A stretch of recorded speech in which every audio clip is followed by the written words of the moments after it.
Allah.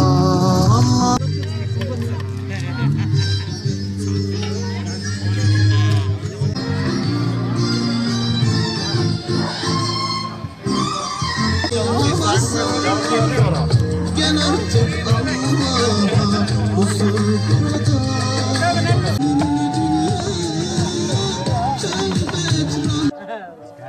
Eşhedü en la ilahe illallah.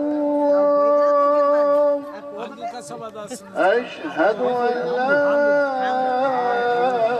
ilahe illallah.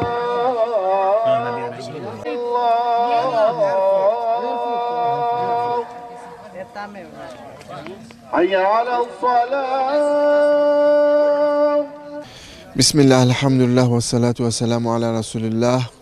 Uluslararası Avrupa Yetimeli olarak Kuzey Makedonya'nın Ustrumca şehrinin Erenkük köyündeyiz.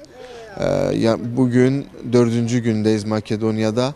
Yardımseverlerin bize vermiş olduğu vekalet doğrultusunda iftar programı yapıyoruz. Erdoğan ve Onur Çolak'ın bize vermiş olduğu vekalet doğrultusunda bugün iftar yemeği vermekteyiz. Rabbim kendilerinin hayırlarını kabul etsin. Rabbim sayılarını artırsın. Allah kendilerinden razı olsun. Esselamu Aleyküm ve Rahmetullah.